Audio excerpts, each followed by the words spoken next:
Hey, YouTube fam, what's going on? What's going on? So, it's been a while since I put out a video out on YouTube. I will come out with a video of my reasons why I stopped making videos. But somebody had a request for something, so here we go, right? So one of my friends asked me twice, same friend, asked me twice, and she was asking about my story, my life story. I don't ever think I shared my story. Well, I mean, I shared it with individuals, but it's never been publicly. It hasn't been publicly in church either, I don't know why. Well, you know what? I do know why. I guess at that time it wasn't the right time at that time, But here it is. This is my story. My testimony. I was born June 1st, 1988. I take that for sure from there. My mom had died. Daddy didn't want nothing to do with me, so he decided to walk away. Greatest mistake he could ever make. My aunt, well, from the mom that died, it was me, my two sisters, and my brother. My mom now, she was my aunt. She decided to take full responsibility of me, my two sisters, my brother, and my other aunt. So my mom now adopted us, so I consider her as my mother. And she had a child of her own, who I considered my brother, one of my closest brothers, one of my dear brothers. I love him. Anyway, it's not about him. Not but since I really do love him though. So my mom adopted us, took us to church. We was always in church every day of the week. It felt like. If you didn't find us in the house, you found us in church. Or summertime, we went out to summer camps, different stuff like that, So that was good. And we was always homeschooled.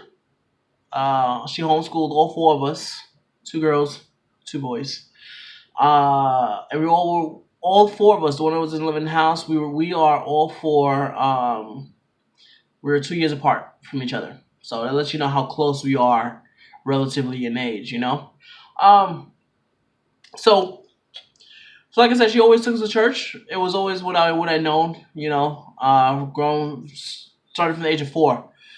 Age of 4, I accepted Christ as my Lord and Savior at a church called Brooklyn Tabernacle, downtown Brooklyn. The church is an amazing church. It's a wonderful church.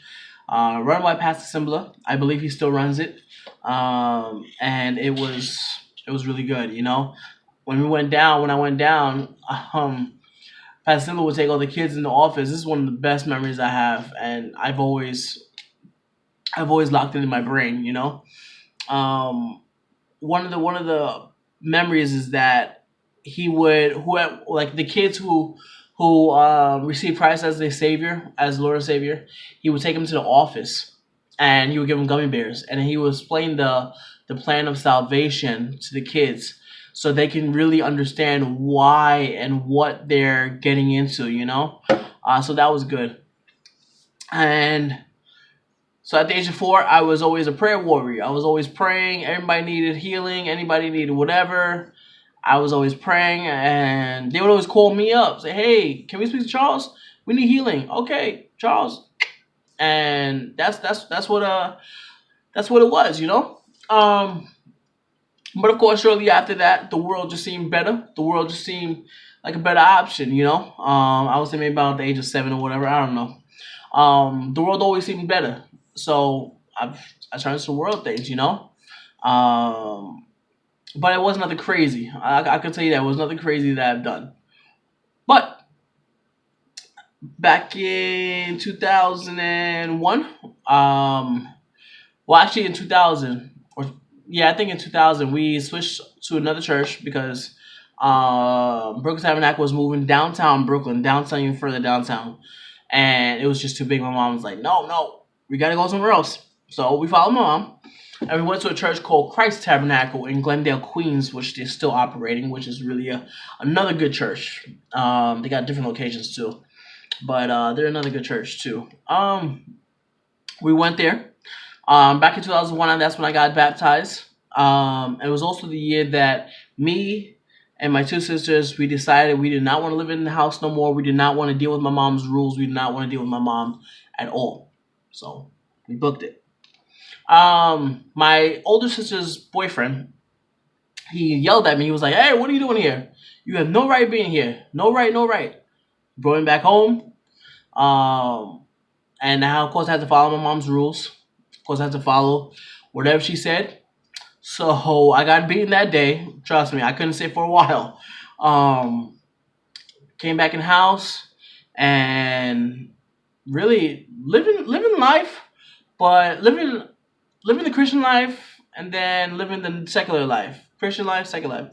Back and forth, just like lightning in here. Going back and forth. Like, anyway. So I had an aunt who lived across the street. I consider my aunt because she was always there, Whenever I would need somebody to talk to, I would walk right across the street and talk to her. Um, she's no relation to us, but I call her my aunt. She told us about a college, a camp. Actually, it was camp first. So I get about a camp because her two daughters went first. It's called Word of Life Bible Institute. Word of Life Bible Institute, and the camps is called Word of Life Camps. So I went there, checked it out. I loved it. It was nice. Went back again, and I got scholarships too. That's why I went there. I went there in 2000. I want to say 7. Yeah, I think it was 2007. I went there, and uh, it was really good. I learned a lot. Even though it was a certificate program, I learned a lot. I grew a lot.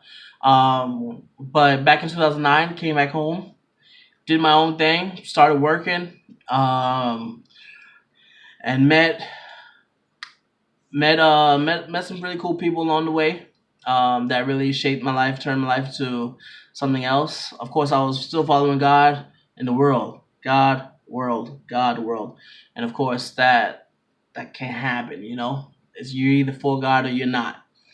A couple of years after that, I would say maybe 2012. That's when I really started to live for God. And really just say, God, I'm all in. I'm all in. And that's when I went to another church, Bay Ridge Christian Center, which is now called World Harvest Community Center. Another good church. Um, and I've been going there ever since now. It's been 12, 13, 14, 15, 16, 17, 18, 6 years. Wow. 6 years. And I've grown a lot, grown a lot. The reason why I stopped going to the Bible Institute was because I had a lot of anger problems. Of course, there's a lot of stuff that just needs to be dealt with that haven't been dealt with. Um, but yeah, the Christian life, it's not easy. I mean, this and one of the things that I forgot to mention too is that in my younger years, because I've always been picked on, I've always been called names, everything. Uh, I've always tried to kill myself. That was my biggest thing.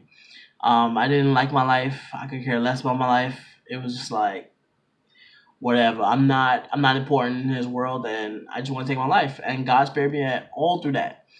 All through that, God spared me.